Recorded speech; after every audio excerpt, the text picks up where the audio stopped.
Ya, shalom dan selamat malam Bapak Ibu serta saudara-saudara sekalian. Selamat berjumpa kembali di dalam acara Kiwi Jawab. Jadi pada malam ini kita akan melanjutkan sesi-sesi yang sudah kita pelajari bersama-sama. Dan malam ini kita sampai pada pembahasan mengenai literatur hikmat. Membaca dan menafsirkan literatur hikmat. Nah, di dalam perjanjian lama tentunya. Kita akan mulai lebih dulu.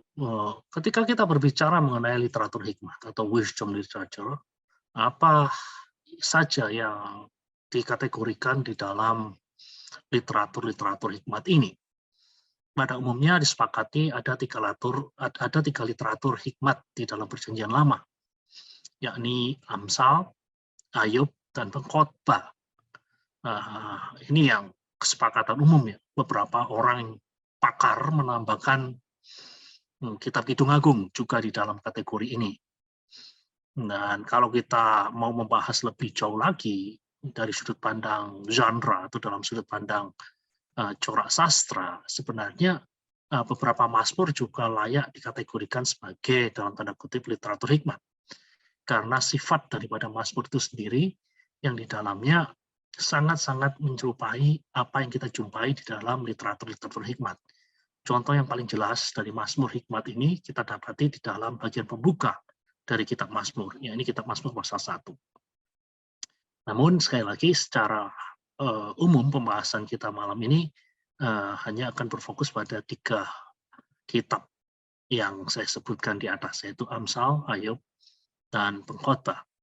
Oke, sekarang kita akan melanjutkan pada topik hikmat itu sendiri. Apa sih yang dimaksud dengan hikmat itu? Jadi hikmat adalah apa yang di dalam bahasa Inggris disebut dengan istilah skills of life, keterampilan untuk hidup.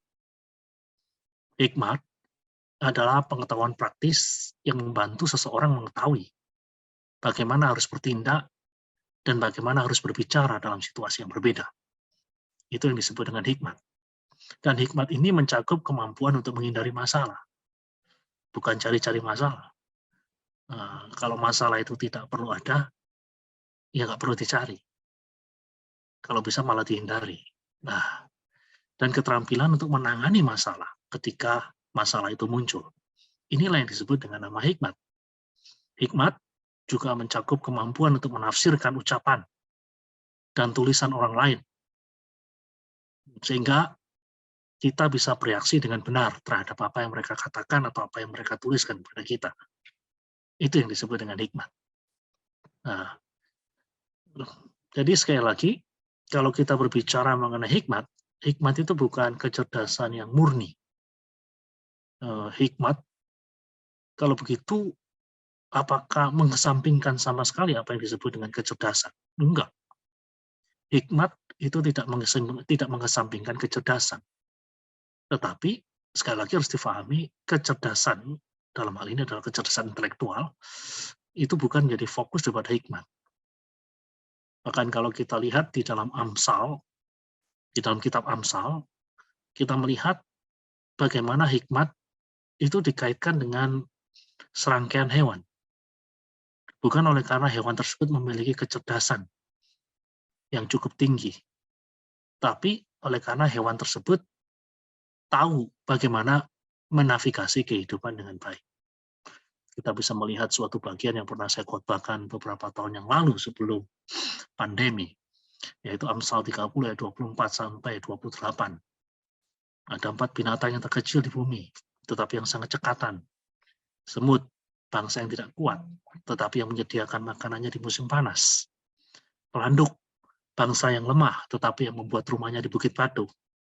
Belalang, yang tidak mempunyai raja, namun semuanya berbaris dengan teratur. Cicak, yang dapat kau tangkap dengan tangan, tetapi yang juga ada di istana raja. Nah, saudara-saudara sekalian, keempat binatang ini bukanlah binatang-binatang yang terkenal oleh karena memiliki kecerdasan, seperti yang biasa kita lihat di dalam kehidupan manusia. Biasanya yang menjadi lambang dari kecerdasan itu adalah binatang-binatang seperti anjing, seperti lumba-lumba. Tapi di sini kita lihat bukan itu yang ditampilkan. Yang ditampilkan oleh Amsal di sini adalah semut, pelanduk, belalang, dan cicak. Jadi mereka ditampilkan di sana bukan karena mereka memiliki kecerdasan yang tinggi, tapi karena mereka tahu bagaimana menavigasi kehidupan dengan baik. Dan itulah yang disebut dengan hikmah. Jadi, saudara-saudara sekalian, kalau kita telusuri lebih jauh, hikmat Alkitabiah itu kalau direnung-renungkan, itu tampaknya lebih dekat dengan gagasan kecerdasan emosional atau EQ. Kalau kita berbicara mengenai kehidupan kita di dalam konteks dunia masa kini. Di dalam konteks dunia masa kini kan dikenal beberapa jenis kecerdasan. Ada yang namanya IQ. IQ itu kecerdasan intelek. Kecerdasan intelek, orang-orang seperti Einstein itu disebut memiliki IQ yang cukup tinggi. Orang-orang seperti Stephen Hawking itu dikenal sebagai orang-orang yang memiliki kecerdasan yang sangat tinggi. Tapi belakangan muncul bentuk kecerdasan yang lain yang disebut dengan nama EQ atau EQ, emotional quotient, kecerdasan emosional. Jadi yang ditemukan atau diperkenalkan sebenarnya bukan ditemukan karena sebenarnya sudah ada. Maksudnya kalau di dalam bahasa Inggris ada istilah invent and discover. Invent itu maksudnya menciptakan sesuatu yang dulu nggak ada dan sekarang jadi ada. Sedangkan discover di dalam bahasa Inggris itu artinya sebenarnya sesuatu itu sudah ada, baru kemudian kita menemukan. Jadi EQ itu sebenarnya sudah ada, dari dulu sudah ada. Dan kemudian ada seorang yang menemukan dan mempopulerkannya. Orang tersebut namanya Daniel Goleman. Dari Daniel Goleman memperkenalkan konsep apa yang disebut dengan nama emotional quotient, kecerdasan emosi. Ya, kecerdasan emosi ini konon sangat berkorelasi dengan kesuksesan hidup. Orang yang emotional quotient-nya atau kecerdasan emosinya tinggi itu biasanya orang-orang yang sanggup menyesuaikan diri dengan situasi dan pada akhirnya banyak dari antara mereka menjadi orang-orang yang sukses. Dan sebaliknya, ada orang-orang yang punya intelligent quotient atau IQ atau skala kecerdasan intelek yang tinggi, namun di dalam hidup mereka nggak terlalu berhasil. Jadi kalau kita berbicara mengenai hikmat di dalam Alkitab atau hikmat Alkitabiah, itu kalau kita lihat dari lensa kecerdasan-kecerdasan yang ada di dalam dunia masa kini, itu tampaknya lebih dekat ke kecerdasan emosional, bukan kecerdasan intelektual. Hikmat itu lebih kepada keterampilan mengenai apa yang dalam bahasa Inggris knowing how, tahu bagaimana bertindak, tahu bagaimana berbicara, tahu bagaimana membuat respon atau membuat tanggapan. Jadi hikmat itu bukan knowing what ya istilahnya. Knowing what itu untuk mengetahui apa itu lebih cenderung dekat ke IQ, kecerdasan intelek. Tahu banyak mengenai fakta, tahu banyak mengenai data. Hikmat Alkitabiah itu lebih berbicara mengenai tahu mengenai bagaimana, bukan tahu mengenai apa. Knowing how, lebih kepada knowing how ketimbang pada knowing what. Ya, itu yang disebut dengan hikmat. Nah, sekarang kalau kita telusuri lebih jauh, penulis literatur hikmat itu siapa? Secara tradisional, Amsal dan Pengkhotbah itu tentu dikaitkan dengan Raja Salomo. Dan memang kalau kita lihat dari kesaksian atau dari tulisan yang dijumpai di dalam 1 Raja-Raja 4 ayat 32, dikatakan bahwa Salomo itu sanggup menulis sampai 3.000 Amsal. Ya, jadi jelas bahwa dari Amsal-Amsal yang ada di dalam kitab suci kita, itu ya sebagian besar memang ditulis oleh Salomo. Tetapi jelas bukan semua Amsal itu ditulis oleh Salomo. Dan hal ini bisa kita lihat jelas sekali di dalam kitab Amsal itu. Ada yang disebut Amsal-Amsal yang ditulis oleh Agur. Gitu. Nah, jadi tidak semua Amsal itu ditulis oleh Salomo. Bahkan beberapa Amsal bahkan mungkin diambil dari perbendaharaan literatur hikmat dari bangsa-bangsa yang lain. Jadi bukan asli milik orang-orang Israel kuno. Nah, kita bisa melihat adanya kemiripan di antara Amsal 22 ayat 22, dengan Amsal milik orang Mesir, yang disebut dengan nama Amene Mope. Amene Mope itu adalah kumpulan Amsal dari orang-orang Mesir yang usianya jauh lebih tua daripada Amsal-Amsal yang ada di dalam Alkitab kita.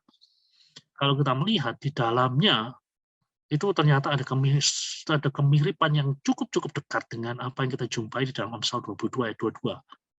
Amsal 22 ayat 22 mengatakan jangan merampok orang miskin karena ia miskin, atau melakukan kekerasan pada orang yang menderita di depan pintu gerbang. Itu terjemahan dari New American Standard Bible, bukan terjemahan dalam bahasa Indonesia. Saya terjemahkan langsung. Nah, kalau kita lihat, ini mirip sekali dengan apa yang kita jumpai di dalam Amsal milik orang Mesir kuno yang usianya jauh lebih tua. Di sana dikatakan, jagalah dirimu dari merampok orang miskin, dan dari melakukan kekerasan terhadap orang yang lemah. Jadi kita melihat kemiripan. Jadi beberapa pakar perjanjian lama memahami bahwa kemiripan ini terjadi oleh karena Amsal dari orang-orang Mesir itu diadopsi menjadi bagian daripada Amsal-Amsal milik orang Israel kuno. Nah, dan hal ini sebenarnya kita jumpai pembenarannya dari Pengkhotbah pasal 12 ayat 9. Di sana ditulis, ia menimbang, menguji, dan menyusun banyak Amsal. Menimbang, menguji, dan menyusun banyak Amsal. Bukan hanya menulis saja, tetapi juga menimbang, menguji, dan menyusun. Ini berbicara mengenai proses untuk mengumpulkan, proses untuk menyunting, proses untuk mengedit. Jadi teks ini menggarisbawahi kemungkinan pengadopsian Amsal-Amsal yang diproduksi bangsa lain. Contoh yang tadi saya lihat, yang saya perlihatkan pada Anda semua adalah pengadopsian Amsal-Amsal yang diproduksi oleh orang-orang Mesir. Nah, dan kalau kita berbicara mengenai, kita sudah bicara mengenai Pengkhotbah, kita sudah banyak tahun lalu kita berbicara banyak mengenai Pengkhotbah, jadi rasa-rasanya saya nggak usah jelaskan lagi siapa penulis kitab Pengkhotbah. Penulis kitab Pengkhotbah adalah, ya kalau bukan Salomo, adalah orang yang related atau terkait dengan Salomo. Nah, bagaimana dengan Ayub? Kita sudah membahas Amsal, kita sudah membahas Pengkhotbah, lalu bagaimana Ayub? Ayub adalah nama sebuah kitab yang tidak diketahui siapa penulisnya. Anonim. Ayub sendiri itu tidak digambarkan sebagai orang Ibrani. Mungkin dia adalah seseorang yang hidup sebelum leluhur Israel. Leluhur Israel itu siapa? Abraham, Ishak, dan Yakub. Sebelum mereka ada, Ayub sudah ada. Jadi ceritanya adalah cerita mengenai orang yang hidup jauh sebelum Abraham ada. Penulisnya siapa? Nggak tahu. Kapan ditulis? Kemungkinan besar ditulis pada masa pembuangan. Nah, untuk apa itu ya mungkin nanti akan kita bahas kalau ada waktu. Tapi untuk sementara kita berhenti lebih dulu ke situ. Nah, sekarang bagian yang berikutnya adalah literatur hikmat itu diperuntukkan untuk siapa? Gitu loh. Amsal, Pengkhotbah, Ayub itu diperuntukkan untuk siapa? Nah, tentu saja bagi pencari hikmat yang umumnya diasosiasikan dengan orang-orang muda. Meskipun tidak menutup kemungkinan orang-orang yang berumur juga bisa belajar untuk mendapatkan atau untuk memperoleh hikmat. Jadi memang ya, literatur ini ditujukan bagi siapa saja, walaupun yang menjadi fokus itu adalah orang-orang muda.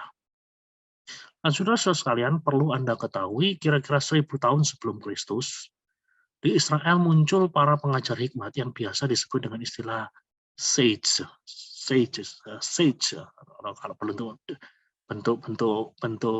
Kalau bentuk pluralnya adalah sages. Gitu. Ya, sage.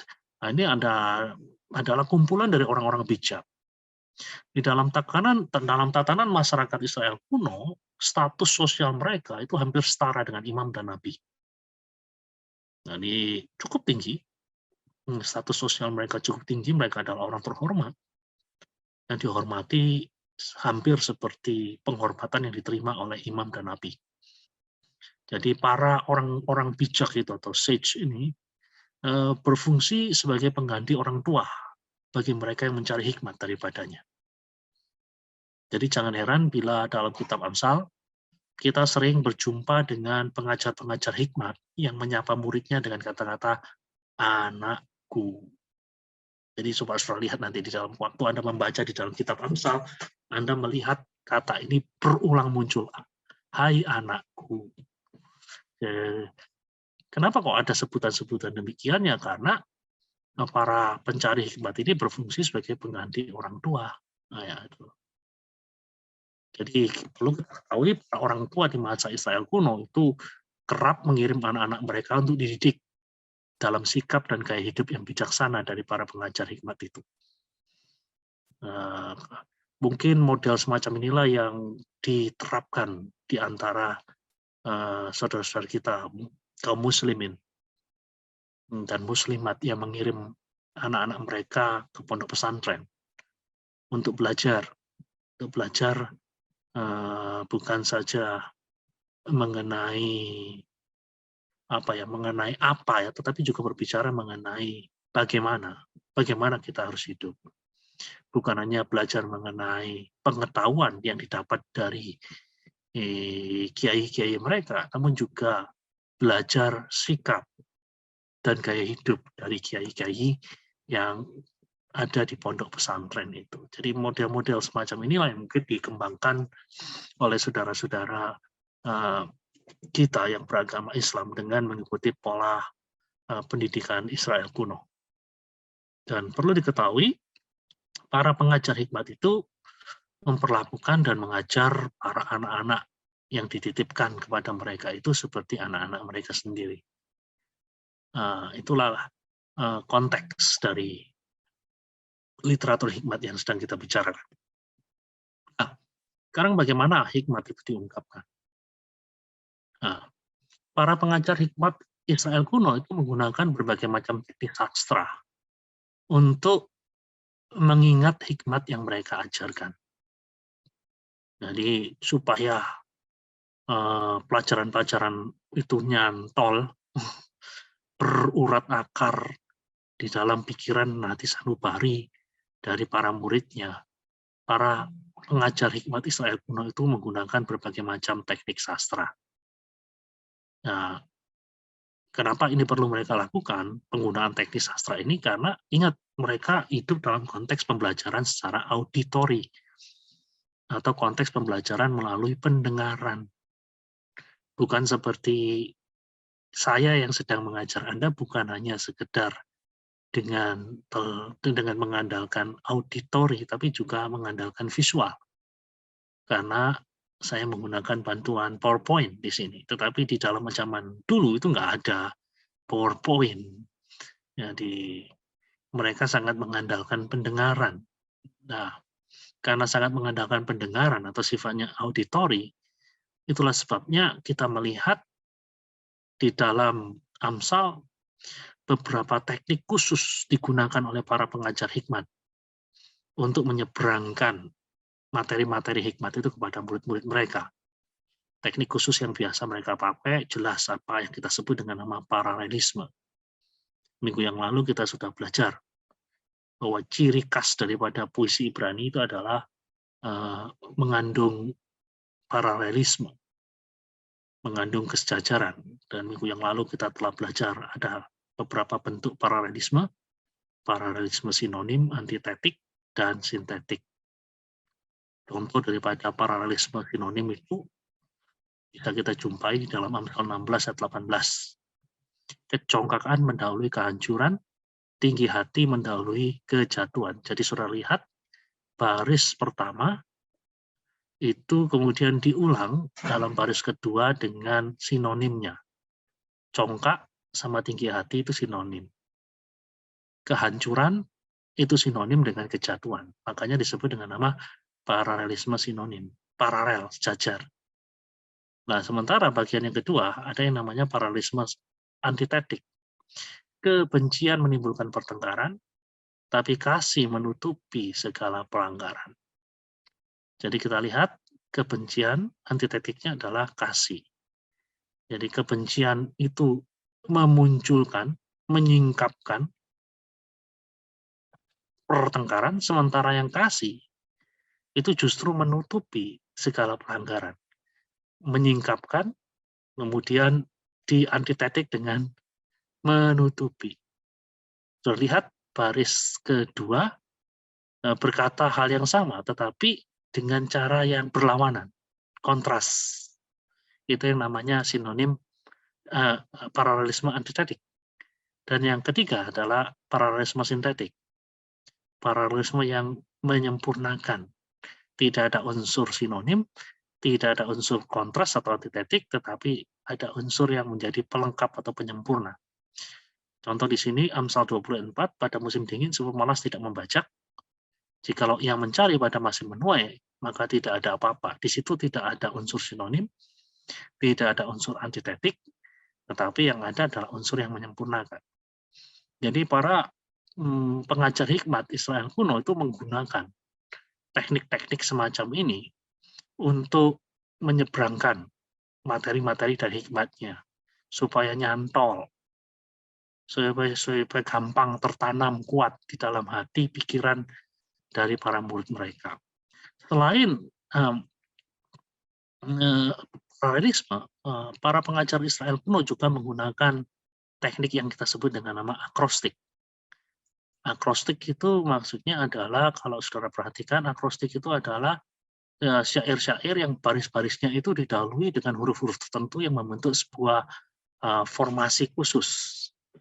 Ada akrostik yang mengikuti abjad, itu loh.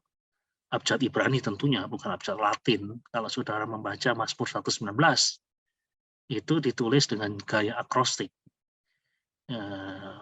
Jadi kalimat demi kalimat itu diatur bagian awalnya dengan di huruf Ibrani, sehingga huruf Ibraninya itu kalau kita lihat dari baris pertama sampai baris-baris yang selanjutnya itu mengikuti abjad Ibrani, akrostik.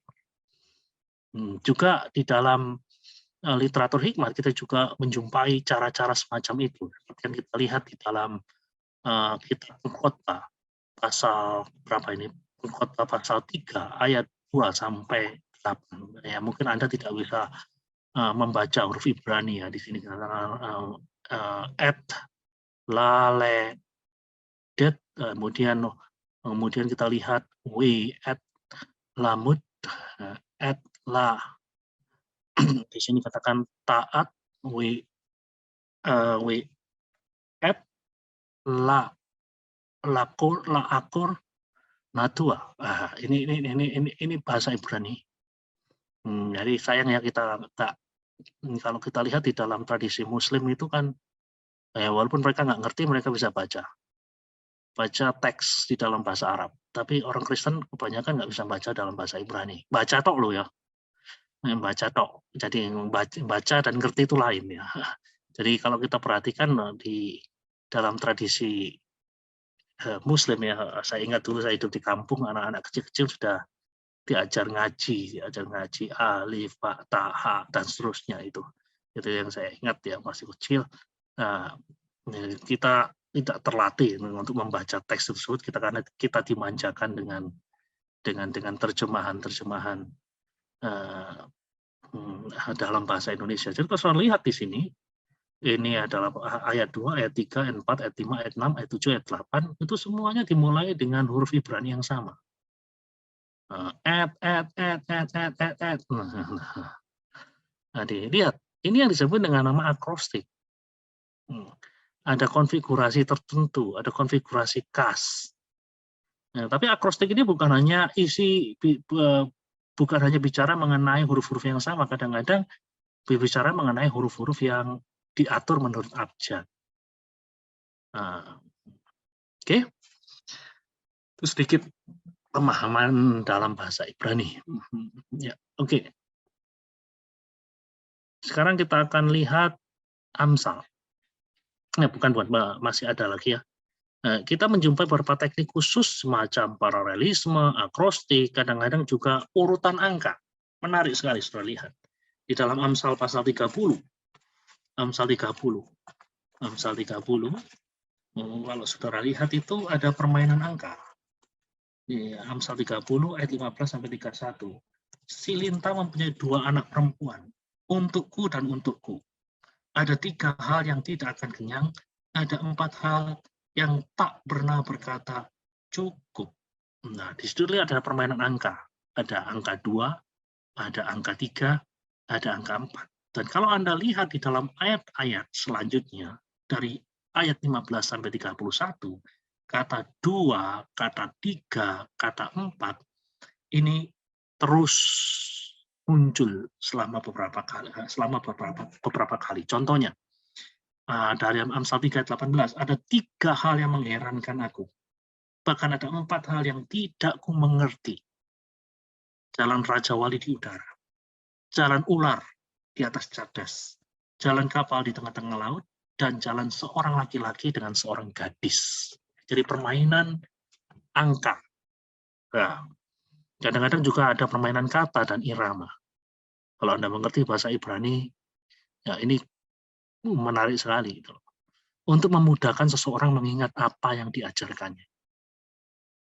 Nah, ini hal yang menarik. Jadi sekali lagi, para pengajar hikmat Israel kuno itu menggunakan berbagai macam teknik sastra untuk mengingat hikmat yang mereka ajarkan. Oke, sekarang kita akan masuk di dalam Amsal itu sendiri. Amsal. Dalam bahasa Ibrani, Amsal-Amsal disebut dengan nama Mesalim. Mesalim. Mesalim. Artinya ucapan-ucapan yang dibuat secara khusus. Amsal sendiri umumnya, kata seorang pakar perjanjian lama yang namanya Longman Tramper III, Longman Tramper III, Amsal sendiri umumnya menunjuk pada ucapan-ucapan pendek yang dikumpulkan di dalam Amsal 10 ayat 31. Jadi Amsal 10 ayat 31 itu sebuah kumpulan ungkapan-ungkapan pendek. Nah, sementara Amsal 1 sampai dengan Amsal 9 itu menyediakan sebuah pengantarnya. Amsal itu pendek dan efisien. Efisien itu maksudnya tidak boros kata. Dan umumnya ditulis dengan menggunakan bentuk syair. Yang namanya syair itu padat. Padat itu maksudnya apa? Menggunakan sedikit kata untuk menampung banyak hal yang harus dikatakan. Nah, contoh, dalam bahasa Indonesia, tong kosong nyaring bunyinya. Itu kan pendek. Lebih pendek daripada maksudnya. Maksudnya adalah orang yang banyak omong biasanya pikirannya kosong. Kan lebih panjang. Nah, jadi namanya Amsal itu pendek dan efisien, tidak mau boros kata, gitu loh. Tidak mau boros kata. Kalau dalam bahasa Jawa itu ada sesuatu yang cukup menarik sekali. Saya dari dibesarkan dalam tradisi Jawa itu mengenal model pepatah atau Amsal semacam ini, batok bolu isi madu, gitu loh. Batok bolu, batok itu artinya tempurung kelapa, bolu itu artinya bolong telu, tapi isi madu itu berisi madu. Jadi batok bolu isi madu itu artinya apa? Ini adalah syair atau Amsal dalam bahasa Jawa, jadi irit, singkat, tetapi di dalamnya itu ada gagasan yang cukup panjang. Ini gagasan itu apa? Apa sih artinya batok bolu isi madu itu? Orang yang tampaknya bodoh, rendah derajatnya, itu ternyata memiliki ilmu pengetahuan yang tinggi serta kearifan yang luar biasa. Itu yang disebut dengan itu yang merupakan arti dari batok bolu isi madu. Nah, gitu loh.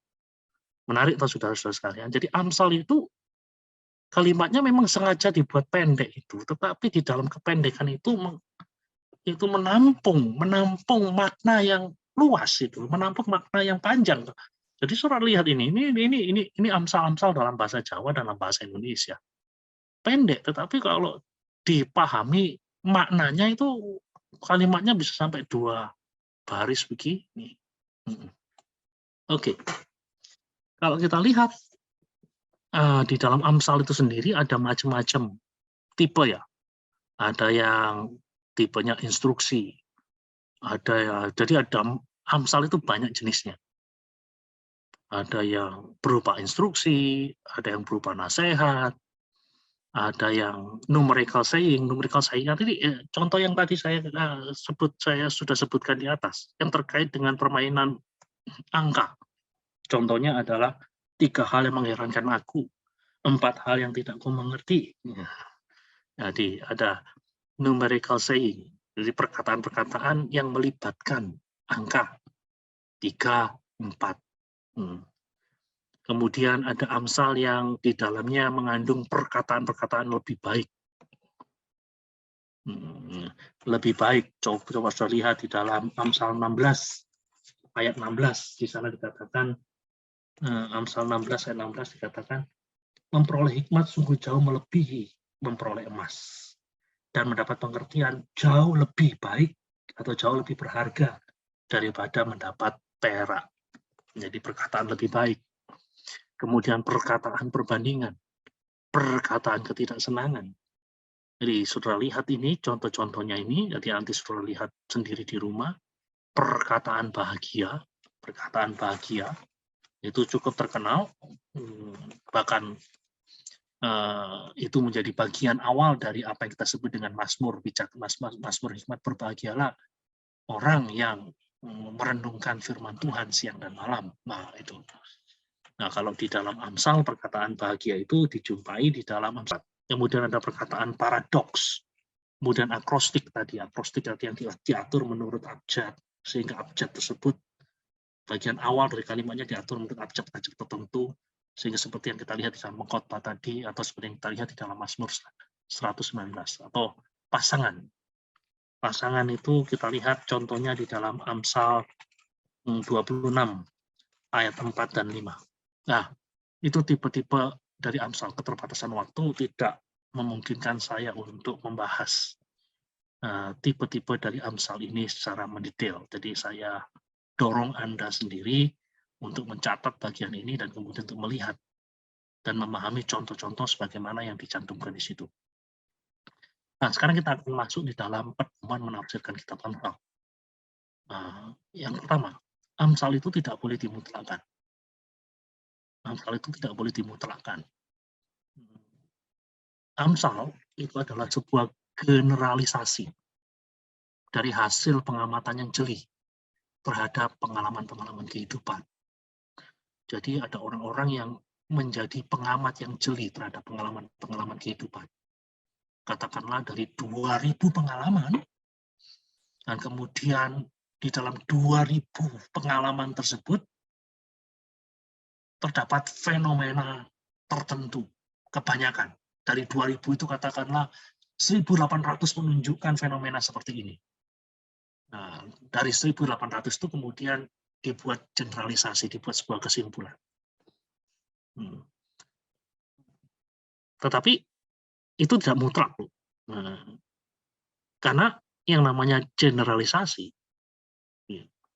atau kalau saya ungkapkan di sini, karena bersifat generalisasi, apa yang dikatakan oleh Amsal itu tidak mutlak. Mungkin secara konkret kita bisa mengatakan apa yang dikatakan oleh Amsal itu benar dalam banyak kasus. Namun bukan berarti benar untuk semua kasus. Nah, ini yang perlu Anda pahami ya. Jadi Amsal adalah sebuah generalisasi dari hasil pengamatan yang jeli terhadap pengalaman-pengalaman kehidupan. Karena bersifat generalisasi, apa yang dikatakan oleh Amsal itu tidak bersifat mutlak. Mungkin secara konkret kita bisa mengatakan apa yang dikatakan oleh Amsal benar dalam banyak kasus, namun bukan berarti benar untuk semua kasus. Contoh, Amsal 10 kita ambil sebagai studi kasus. Tangan yang lamban membuat miskin, tetapi tangan orang rajin menjadikan kaya. Pertanyaan saya, apakah ini berlaku secara absolut, berlaku bagi siapa saja, kapan saja, dan di mana saja? Apakah pernyataan ini benar untuk setiap kasus, untuk semua kasus? Ternyata tidak. Bukankah beberapa orang tetap kaya meski mereka malas? Nah, ya ada anak-anak jutawan yang malas tetap kaya, gitu loh. Dan ada beberapa orang yang tetap miskin meski mereka rajin dan berjuang keras di dalam keseluruhan hidup mereka. Itu fakta. Jadi jangan kita mengabsolutkan kitab Amsal. Amsal adalah sebuah generalisasi. Karena Amsal itu sifatnya tidak absolut, kita tidak boleh menganggap Amsal itu sebagai sebuah janji. Sebagai sebuah janji. Tangan yang lambat membuat miskin, tetapi tangan orang yang rajin menjadikan kaya. Amsal is not a promise. Amsal bukan sebuah janji. Kalau itu sebuah janji dari Tuhan, itu sifatnya mutlak.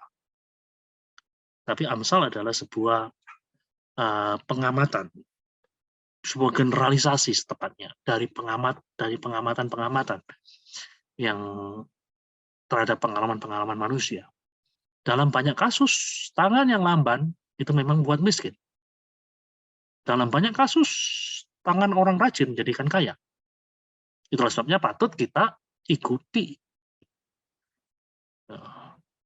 Tetapi bukan berarti ini mutlak, karena ada kasus-kasus tertentu di mana orang yang lamban pun ya kaya.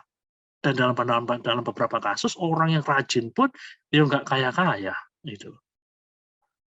Jadi sekali lagi, kita tidak boleh mengabsolutkan Amsal. Dengan berkata begini, kalau begitu karena sifatnya tidak absolut, ya lebih baik nggak kita ikuti. Salah. Karena justru dari pengamatan yang jeli dikatakan bahwa orang-orang yang mengikuti, katakanlah dari 100 orang yang mengikuti ini, kalau saya boleh gunakan kalkulasi istilahnya yang sifatnya hipotetikal, dari 100 orang katakanlah yang mengikuti ini 90 lebih, katakanlah 98 tangan yang lamban, tangannya yang lamban miskin, tangannya yang kaya, dan tangannya yang rajin kaya. 98. Yang nggak memenuhi ini cuma 2. Nah, yang kedua, Amsal tidak boleh dibaca secara terpisah-pisah, terpenggal-penggal. Nah, kadang-kadang demi membela pandangan kita comot satu Amsal. Dan kemudian kita pisahkan dari kumpulan Amsal itu secara keseluruhan, dan kita baca terlepas dari bagian-bagian yang lain dari Alkitab kita. Nah, jadi Amsal harus dibaca sebagai sebuah kumpulan. Tidak boleh kita mengambil sebuah Amsal dan kemudian menarik sebuah prinsip kehidupan atau aplikasi dengan mengabaikan bagian-bagian lain dari Amsal dan bagian-bagian Alkitab yang jauh lebih luas. Kembali saya ajak Anda untuk melihat gambar yang sejak awal saya perkenalkan. Perjalanan dari kota mereka ke kota kita. Ada istilah yang saya sebut dengan consult biblical map. Konsultasikan dengan peta Alkitab. Maksudnya konsultasikan dengan peta Alkitab, sebelum kita mengajarkan sesuatu, ya kita cek dan recheck, cross-check dengan bagian-bagian lain dari Alkitab. Apakah itu sesuai? Kalau tidak sesuai, ya lebih baik kita tidak mengajarkan. Jadi Amsal tidak boleh dibaca sebagai sesuatu yang terisolasi. Amsal harus dibaca sebagai sebuah kumpulan. Dan harus dilihat juga dalam terang kesaksian bagian-bagian Alkitab yang lainnya. Yang berikutnya, beberapa Amsal itu perlu diterjemahkan. Dalam tanda kutip diterjemahkan. Karena apa? Karena situasi kehidupan kita berbeda dengan situasi kehidupan mereka. Mereka punya kota sendiri, hidup dalam zaman mereka, sementara kita punya kota kita sendiri di sini. Mereka hidup di sana. Dan kadang-kadang kita perlu untuk mengkontemporerkan Amsal ini yang kita baca supaya itu make sense, itu bisa dimengerti oleh para pendengar kita yang hidup dewasa ini di sini. Contoh, Amsal 25 ayat 24, lebih baik tinggal pada sudut soto rumah. Soto itu semacam atap ya. Lebih baik tinggal pada sudut soto rumah daripada diam serumah dengan perempuan yang suka bertengkar. Nah, ini sudah lihat. Nah, Amsal itu adalah produk dari kehidupan Israel kuno. Rumah-rumah Israel kuno ini seperti ini. Ada atap-atapnya berbeda dengan atap rumah-rumah Indonesia. Atap-atap mereka bentuknya seperti ini. Jadi ketika dikatakan lebih baik tinggal pada sudut soto rumah, di sudut sini ya, daripada diam di serumah dengan perempuan yang suka bertengkar, itu kalau kita terjemahkan, kita rubah Amsal ini dalam bentuk yang bisa kita mengerti, ya kira-kira seperti ini, lebih baik tinggal di garasi rumah daripada diam di rumah luas dengan perempuan yang bawel, suka bertengkar. Nah, itu loh. Itu yang saya maksud dengan Amsal ini perlu diterjemahkan gitu loh, supaya bisa dimengerti, karena ini adalah bahasa-bahasa kuno. Prinsipnya itu bisa dimengerti. Jadi kalau di Indonesia itu kan nggak mungkin orang tinggal di atap gitu loh. Ya, kalau di Israel kuno mungkin orang tinggal di atap karena bentuknya kayak gini gitu loh. Nah, jadi kemudian kita kontemporerkan, lebih baik tinggal di garasi rumah yang sempit daripada diam di rumah luas dengan perempuan yang bawel gitu loh. Modelnya seperti itu. Ya. Ada beberapa istilah yang perlu dipahami di dalam Amsal. Ya. Beberapa istilah yang perlu dipahami di dalam Amsal ya. Ketika Anda membaca Amsal itu kadang-kadang beberapa orang ya ngawur aja kemudian tanpa memahami beberapa kata. Ya. Saya seberangkan beberapa, ya nggak semuanya. Ya mungkin suatu waktu kalau di dalam Gili Jawab ini kita sampai pada pembahasan khusus mengenai kitab Amsal, itu jadi rame, itu jadi menarik sekali. Saya curi beberapa kata dari Amsal untuk saya seberangkan kepada Anda. Ya, contohnya adalah hikmat. Sebenarnya sih terjemahan yang tepat adalah Lady Wisdom. Lady Wisdom, karena hikmat itu di dalam konteks budaya Ibrani itu difahami punya jenis kelamin perempuan. Jadi hikmat dan perempuan jalang atau perempuan asing. Itu kalimat-kalimat yang muncul di dalam Amsal 1 sampai Amsal 9 yang menjadi pembuka dari kumpulan Amsal. Kumpulan Amsal itu terdapat di dalam Amsal 10 sampai Amsal 31. Jadi wanita hikmat versus perempuan jalang atau perempuan asing. Pertanyaannya siapa mereka? Nah, kalau kita lihat di dalam Amsal 9 ayat 3, ini dari saya gunakan terjemahan NIV. She has sent out her servant and she calls from the highest point of the city. Kalau saya terjemahkan, dia telah memanggil pelayan-pelayannya dan dia telah berseru-seru dari tempat yang tertinggi di kota.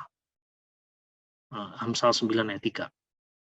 Ya, siapa yang she? She itu adalah wisdom, hikmat, lady wisdom, perempuan hikmat, wanita bijak lah istilahnya. Wanita bijak dan wanita jalang. Wanita bijak ini menggambarkan apa? Ya, wanita bijak ini yang memang dipakai ya di nama sebuah kelompok ya. Wanita bijak di dalam Amsal itu sebenarnya menggambarkan Allah sendiri sebenarnya. Dikatakan she has sent out her servant and she calls from the highest point of the city. Tempat tertinggi di kota, ya itu kalau Anda lihat di dalam kehidupan orang-orang Timur Dekat kuno, yang namanya dewa itu digambarkan tinggal di tempat yang tinggi. Jadi tempat yang tinggi, gunung, itu menjadi tempat tinggalnya dewa. Itulah sebabnya perjumpaan Allah dengan Musa itu terjadi di Sinai, di Gunung Sinai. Jadi biasa itu. Jadi tempat yang tinggi itu kerap diidentifikasi sebagai rumah para dewa. Ya, jadi kalau dikatakan dia memanggil-manggil dari tempat yang tinggi, gitu loh, itu berbicara mengenai personifikasi. Jadi wanita hikmat ini adalah gambaran dari Yahweh sendiri, gambaran daripada Allah sendiri. Sementara wanita jalang itu adalah personifikasi daripada ilah-ilah yang lain. Dan Amsal 9 yaitu menghadirkan undangan.